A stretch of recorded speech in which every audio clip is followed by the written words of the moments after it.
I will show you the one thing Splatoon 4 needs to be a perfect game. But this is no ordinary thing, as you can see by the video length. It is going to be the one thing that determines if this game will be great or not.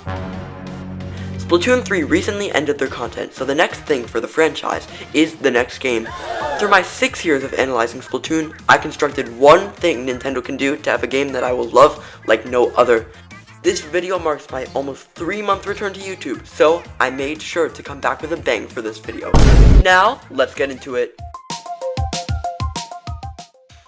I'm going to start by telling you what this thing is. No, it's not something simple like apartments or black ink. It's something that will impact the entire game, no matter where you're playing it. But first, I think you should subscribe. I promise, I will keep the uploads coming, and trust, they only get better and better from here. Okay, now let's say it. The thing I want in Splatoon 4 is to have equilibrium in each aspect of the game. Let me explain. I want every single mode in the game to be given the same treatment no matter who you are. Splatoon will have something for you. What I mean is, if you really wanted to, you could never have to have touch, ranked, or Salmon Run and still have 1,000 hours in the game. The closest we've ever been to this is in March of this year when Side Order first came out and we had multiplayer, co-op, and a single player. But the thing is, we need this for everything to be equal. This also includes the more trivial things such as decoration, minigames, and the immersion of the game. I will now do my best to explain what Splatoon 4 can do to achieve this goal. The first change I want to make to the game is for it to have one big plaza. In this plaza, every single thing will be equally distanced from each other, so it really feels like no mode is going to be prioritized over another. If this doesn't happen, then I want there to be one huge lobby, similar to one where Splatoon 3's, where you can access every single thing in the game in this small lobby. Here is my mock-up of what a plaza should look like, because I think that would be a better idea than the big lobby. Let's start with what needs the least changes. Multiplayer. Having a multiplayer with regular battle, ranked modes, private battles, challenges, Splatfest, and 2 different options for ranked modes is basically enough, but there can still be changes made to it. First of all, Turf War is not treated as well as ranked, and I find that a bit weird because it's the main draw of the game and Nintendo still uses it in like tournaments and stuff. It's also titled regular battle as opposed to anarchy battle, but for some reason there's only one mode. Well, ranked mode has 4. My solution to this is to have more than one regular battle. I think Turf War is too special to be available as much as the other modes in regular battle, so maybe we could have the 2 other modes be there 50% of the time, and Turf War is the other 50%. 2 ideas for these new modes could be like a gun game. Each splat grants you a new weapon, starting from each class, with shooters to Splatanos, and next could be like a hit King of the Hill type game where there's one spot on the map where you fight to stay in for the longest time possible. These will all end at 3 minutes, and just like Turf War, whoever has the highest gun or has been atop the hill for the longest will have won. One other small change is being able to have more customizability in private battles.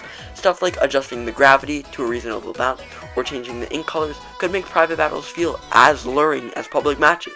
These changes are all to make these modes feel unique, yet given the same attention as the other modes. Next is Salmon Run. Everyone says they want to see this mode be as high of a priority as 4v4s, and yeah, I completely agree. The one problem is that Salmon Run might not be in Splatoon 4.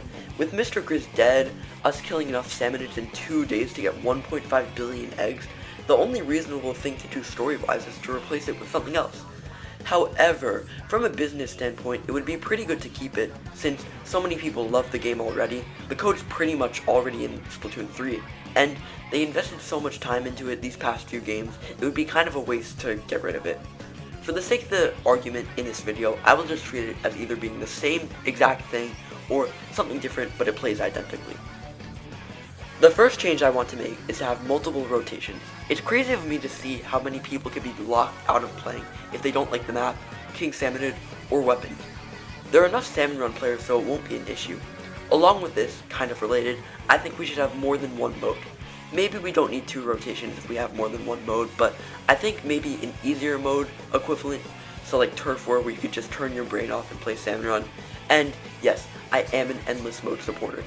I also support the idea that if you want quick money, you can play Salmon Run, but if you are a Salmon Run grinder and play a lot, then you can unlock weapons and bosses as you level up, so there's an actual change in Salmon Run instead of just a harder difficulty.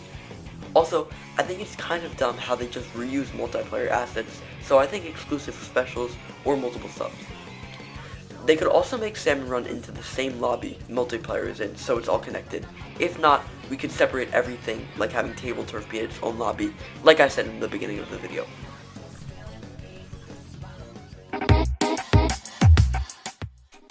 Speaking of Table Turf, okay, I'm keeping that because it's funny.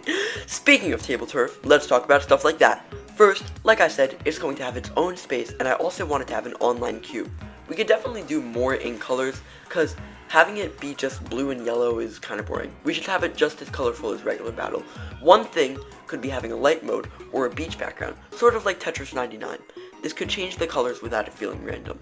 Also, collecting cards should be more expensive. It's great that you can already have a lot of cards without playing the game, but I feel like you should earn rewards in Table Turf by playing Table Turf. Maybe one way they could do this is by beating a character, you get their card. I mentioned this in the Salmon Run, but I think each mode should have something specific to it. Scales for Salmon Run, cards for Table Turf, etc. The goal is you can get the currencies from other modes before playing them, but to actually have an adequate amount, you'll have to play the mode. I also think you should be able to select callouts.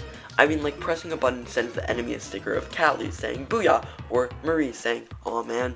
You've seen it before, like in those mobile games. Speaking of mobile games, Table Turf should be accessible through your phone. Yes, you can play against consoles, and it will be played through the NSO app. It would honestly be so cool. You could either play the full experience on console to wind down, or if you want to play a smaller but still fun version in between classes, you can. When I mean smaller, I mean like it's on your phone, so it's going to be a worse experience, but you still have the same likelihood of winning.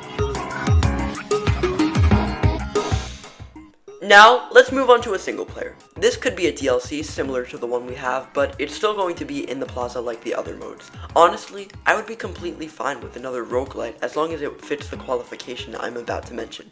First, I want every single run to be different, in the sense that something specific happens every run, like a boosted jump or 10% harder levels.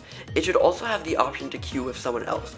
Obviously, it should still be worthwhile as a single player mode, but it should still have the option to play with others. This could be a duo thing, a whole team clearing floors, or even building your own pallet, and then once you reach the final floor, you fight someone and see who has the better one. Not only this, but there should be multiple modes, maybe more or less impactful color chips in endless mode, or just changing the amount of floors. Maybe after you complete the game with 3 weapons, you unlock the Octo Shot, and then after you win with the Octo Shot, you can play free will with any weapon in the game. For currency, having a shop that resets daily could still work. Maybe you could buy weapons, but there should still be an incentive to get more things. Maybe you could buy other coins or fish scales. Last but not least, have ranks so players aren't stuck at a specific skill level and they have a reason to grind the game like they do in other modes. Hi, I'm the creator of this video, Fix and Fire. I'll get back to your regularly scheduled program soon, but first, you should join our Discord. It's 3 a.m. as of recording, and it would be nice if you joined because it's a little dead because I haven't posted in so long, so please join. Thank you. Here is the final and most important part, customization.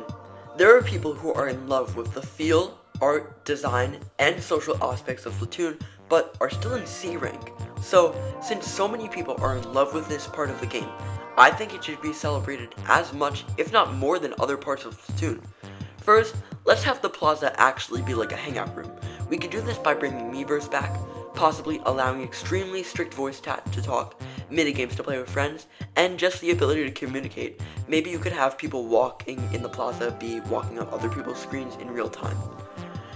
I also think the weather system should be added to the game. It is the perfect way to keep the game interesting while still making Splatfest feel special.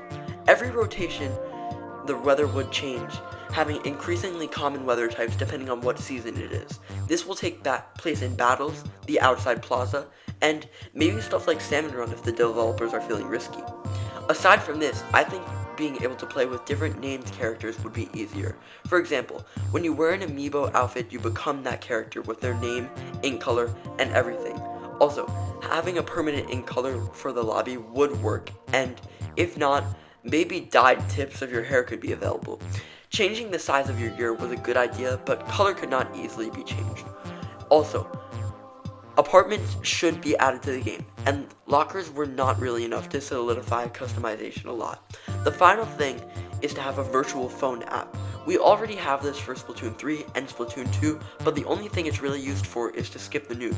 Why stop there?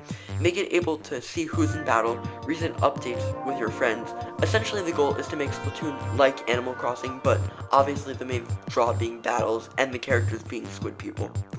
That's all for this video. Sorry it took so long to upload. I've been doing schoolwork and I kinda had writer's block. Hopefully I can share some cool new things in the future with you guys. My goal is to upload 5 videos over 4 minutes and 30 seconds by the middle of January. Comment down videos you would like to see, and thank you guys for the growth over the summer. It really means a lot to me. See you guys next time, and Fakesome out.